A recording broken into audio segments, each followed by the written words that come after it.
You gave your ticket to a stranger lady. There's nothing more important than a company. You're fired even when the boss told me I was fired. I wasn't too shocked.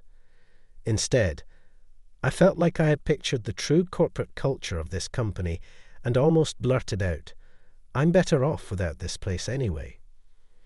Just then, "Excuse me," the panic manager rushed into the boss's office.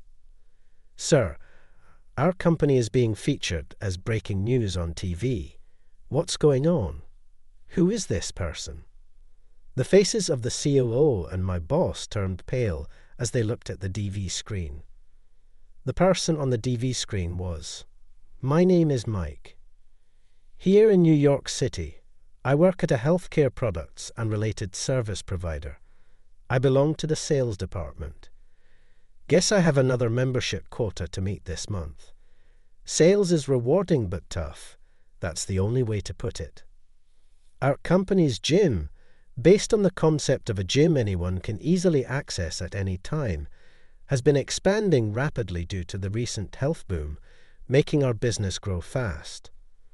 The idea of easily accessible for everyone was revolutionary in the world of gyms, which used to be seen as intimidating to join. But there was a fatal flaw in this aggressive business strategy. What's going on with your gym? It's always so crowded. I can barely use the machines. Why is it fully booked for the month? I joined because you promised I could avail it any time. Despite the demand, there were simply too many members for one gym. Lately, we've been receiving daily complaints from dissatisfied customers. Still, all we hear from the top is increase the membership numbers. Are we really going to keep adding members in this situation? I've been growing doubtful of the company's willingness to address the concerns raised by the customers. One day, I couldn't hold back any longer and decided to talk to the sales manager. "Excuse me, manager, I have something I'd like to discuss." "What now? In the middle of all this chaos? Make it quick." "Yes, sorry," as the manager, not even looking up from his paperwork, dismissively gestures. I sigh and start speaking. "Manager, you're aware of the alarming numbers of complaints from customers, right?" "Yeah. So what?" "I think we're adding to our membership numbers recklessly. We should seriously address the complaints and work on solutions."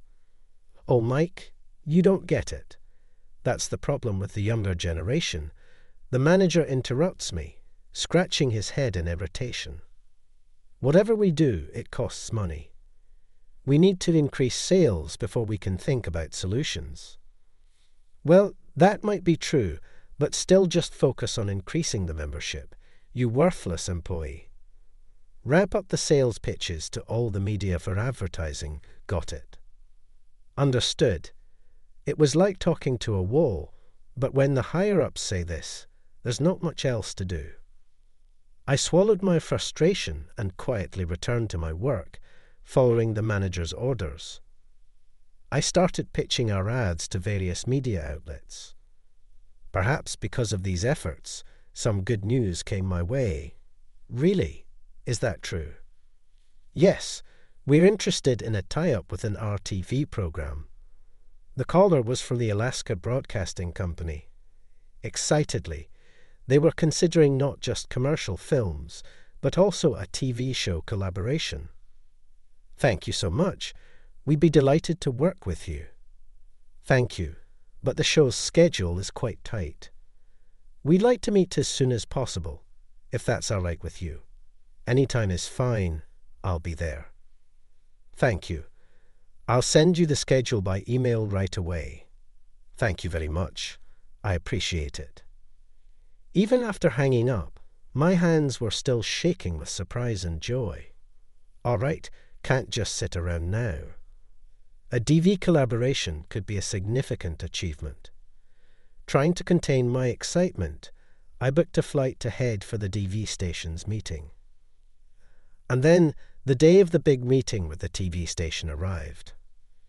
I got to the airport early to catch my flight. I've got quite some time before departure. Maybe I was too eager as I arrived at the airport earlier than I expected. I was thinking about going to a nearby coffee shop to review my presentation materials when I noticed something. "Excuse me, are there any seats available on the flight to Anchorage? I really need to get on the next flight." A woman was desperately pleading with the airline counter staff. "Just a moment, please." The staff, looking confused, fiddled with their computer and wore a troubled expression.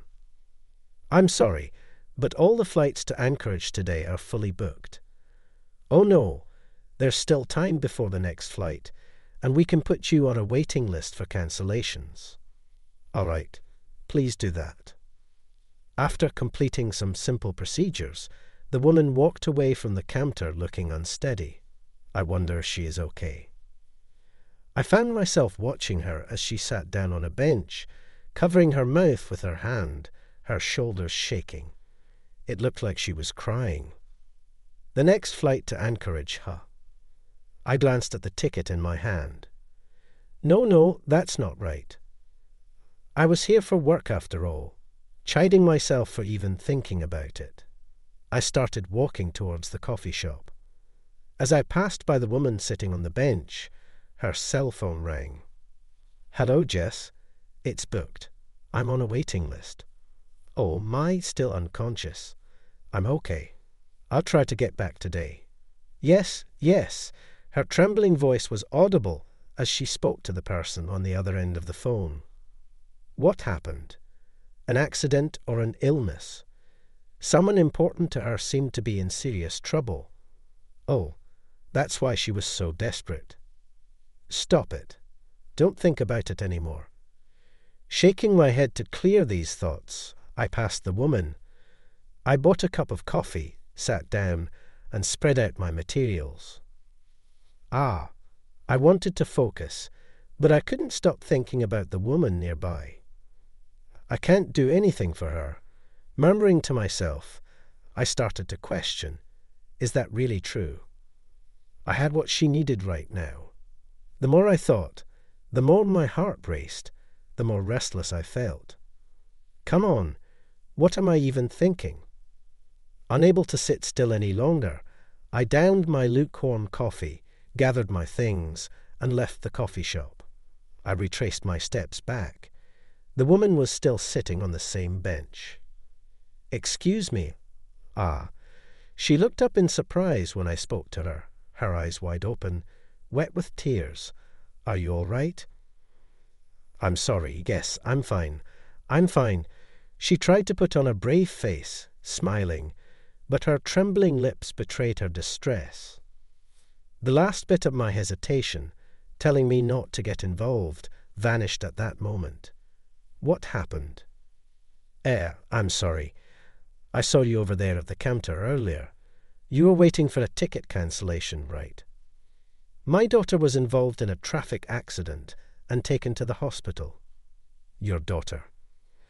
"I came here from Alaska for a business trip. My return flight was scheduled for tomorrow, so I couldn't get back immediately. I can't be there for my daughter." She choked up mid-sentence and started crying. I hurriedly pulled out a handkerchief and handed it to her. "Please use this. I'm sorry. Can you stand up? I have a ticket for the next flight to Anchorage. Let's change the passenger name to yours at the counter. But hurry, it's almost boarding time." I took her arm to help her stand and walked her to the counter. "Excuse me, I'd like to transfer my ticket to her, please." "Yes, sir, you're the lady on the waiting list, right?" "Just a moment, please." The counter staff, apparently concerned about her as well, began the transfer process. Say without hesitation, "Wait, what about you? It's okay for me, but not for you. You need to go now or else you'll surely regret it." "Thank you so much, thank you." She looked somehow relieved, tears streaming down her face. I gently shook my head and handed her the ticket. "Go to your daughter, please." "Thank you so much. Here, this is my card. May I have yours?" Of course, we exchanged business cards. Somewhat belatedly, her name turned out to be Alice. "You're Mike, right?" "Thank you so much. I'll never forget this kindness. I'll make sure to thank you properly once things settle down." "No need for thanks. Just take care, and I hope your daughter will be okay, Jess." "Thank you. Thank you so much." I watched her repeatedly turn back with teary eyes until she disappeared from view. Well, I really did it. I sighed, watching the plane I was supposed to be on take off from the lounge. Strangely, I felt no regret. Switching gears, I called the DV station I was supposed to have a meeting with. "Hello, this is Mike." "Mike, good to hear from you. Is your flight on schedule?" "Actually, about that. I only told the DV station representative about missing the flight." "I see. That's a bit of a problem. I'm truly sorry for this sudden change." "No need to apologize. I understand something must have come up. However, we'll need to reschedule our tie-up discussion. I'll contact you once we have a new plan, but please understand that the project might be cancelled. Of course, I'm very sorry for the inconvenience." After a polite goodbye, I hung up. After a short wait. All right, time to head back to the office and face the music. My workday was far from over. Resolving to deal with whatever came next, I decided to head back to the office from the airport. "Mike, do you realize what you've done?" My manager shouted at me when I reported back to the office. "You missed a tie-up with a DV station. Do you have any idea how big of an opportunity that was?" "I'm very sorry. And what's this about giving your ticket to someone in need, Mike? What were you doing at the airport? This is work. Don't mix personal matters with work." "You're absolutely right. I have no excuse." "Seriously, what were you thinking?" I knew I was completely at fault for this situation. With the manager still furious, I kept my head bowed. "Hey, Mike." "Yes." "I'll be reporting this matter to the CO, so be prepared." "Yes, I understand." "That's enough, Mike. Just go home for today. I can't concentrate with you around." "Yes, I'm very sorry for what happened. Excuse me." I apologized deeply one last time and began to pack up to go home. My colleagues looked at me with concern, but none of them spoke up. "I'm sorry for any trouble I caused everyone. I'll be heading out now." After I made another apology at the door, I left the office. The next day, I was called to the CO's office first thing in the morning. It seemed my mishap had reached the CO's ears sooner than I expected. "CO, it's Mike." "Come in." "Excuse me." I entered the CO's office. The CO, looking stern, was leaning on his desk. I walked up and took a deep breath. "CO, I sincerely apologize for the inconvenience I've caused." "So you understand that you did something wrong?" "Yes." "So why did you do it?" "Are you trying to damage my company's reputation?" "I had no such intention." "Then what was your intention?" Well, could I make him understand if I explained the situation? With a glimmer of hope, I recounted the entire incident at the airport. "Your name was Mike, right?" "Yes." "Aren't you misunderstanding something? Our company doesn't run a charity." "I apologize. I was wrong." If apologies were enough, things would be easy, but they're not. "We don't need someone with your mindset in our company." The CEO handed me a document. It was a termination notice. "Complete the handover within the period stated here. Make sure your final task is done well." As I stood up, the CEO patted my shoulder lightly. "I understand.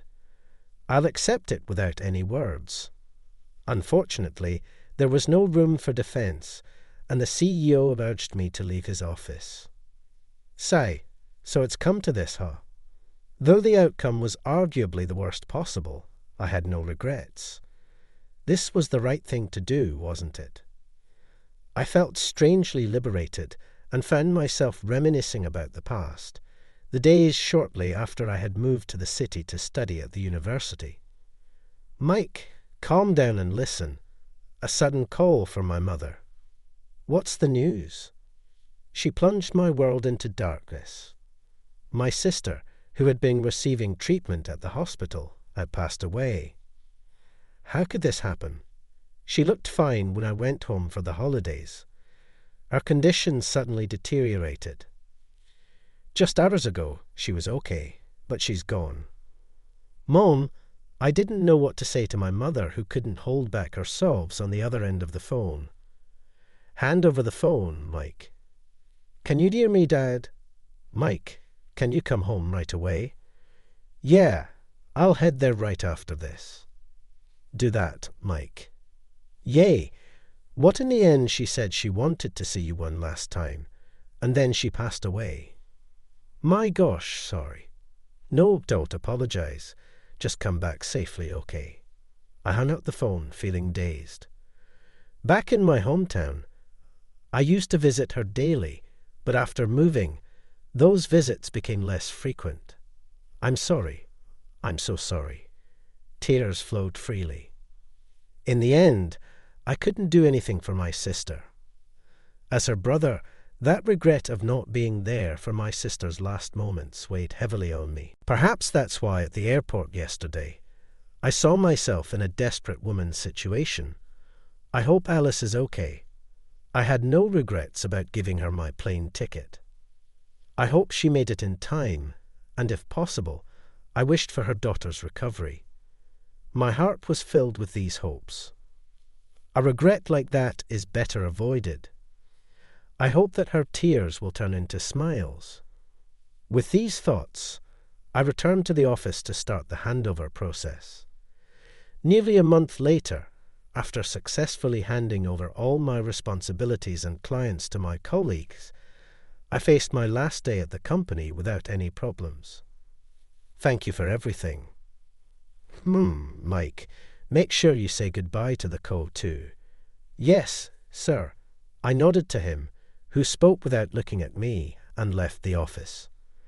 Then I headed straight to the CEO's office. Today was my last day. I had no regrets or unresolved feelings. "CEO, excuse me." I entered the CEO's office as usual. The COO was sitting at his desk. "I'm leaving effective today. I sincerely apologize for any inconvenience I caused." "Indeed, you should." Ideally, I would have liked to demand compensation for the damages, but be thankful I didn't go that far. The CEO let out an exaggerated sigh. "Still, you've practically thrown away your career. It's pitiful. I wonder what kind of upbringing leads someone to turn out like you." "My parents had nothing to do with this, huh?" "I wonder. Giving your business trip ticket to a stranger. What a ridiculous story." The CEO raised his voice and slammed his hand on the desk. I remained silent, continuing to stare at him. "Listen, since you seem unaware, I'll tell you this as a parting gift. In work, nothing is more important than a company. That you don't understand. This is precisely why people like you get fired." Despite the barrage of criticism, I wasn't too shaken. Instead, I felt like I had pictured the true corporate culture of this company and almost blurted out, "I'm better off without this place anyway." However, before I could speak, I was interrupted. "Excuse me." The manager rushed into the CEO's office in a fluster. "What, Nan? You're making a racket." "Sorry, CEO, but this is urgent. Please check the news right now." "What's the news?" Urged by the flustered manager, the CEO turned on the TV in his office with an irritated gesture. The screen showed a breaking news story that seemed to be a positive piece. "So, this man gave you the ticket?" "Yes, thanks to him. I could rush to my daughter's side. The voice sounded familiar. I instinctively looked up at the TV screen. There was Alice holding a little girl, and a man standing beside her. Alice. I was startled to see her, and even the CEO and manager looked shocked, their eyes wide open, their gaze fixed on the middle-aged man standing next to Alice. This man is, indeed it's him. I'm sure it's him.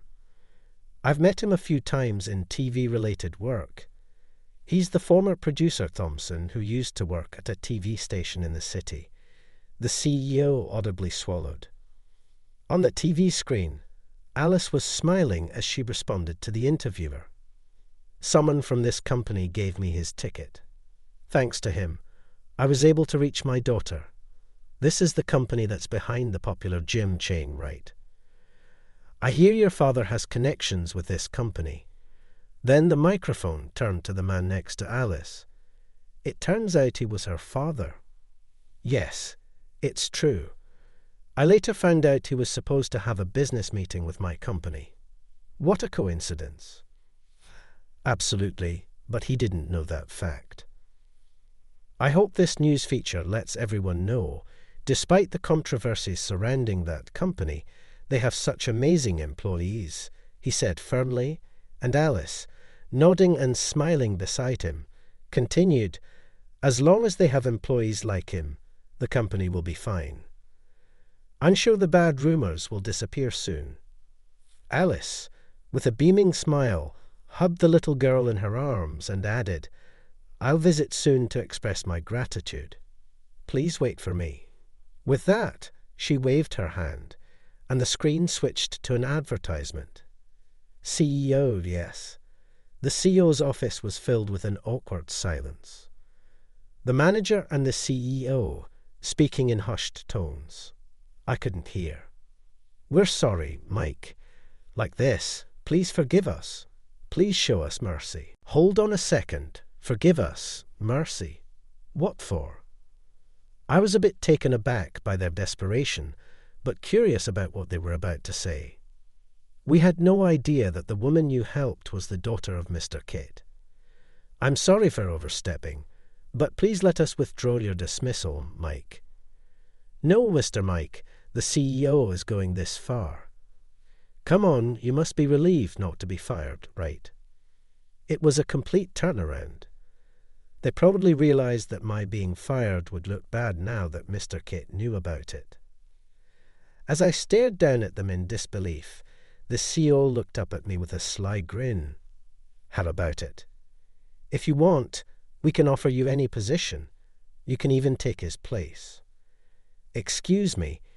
I watched in amazement as the CEO and manager desperately tried to win me over. I let out an exaggerated sigh. I've already been fired, so it's no longer my concern. No, wait, please. I quickly sidestepped the CEO and manager as they tried to cling to my feet and said, Thank you for everything. I left the CEO's office with a smile, ignoring their shouts behind me. The day after I left the company with a clear conscience, I received a message from Alice. She was in the city and invited me for a meal as a way of saying thanks. Feeling a bit nervous, I made my way to the designated location. It was a restaurant in a high-end hotel, a place I'd never been to before. Mike, I really can't thank you enough for what you did. Thanks to you, my daughter is safe and now very healthy.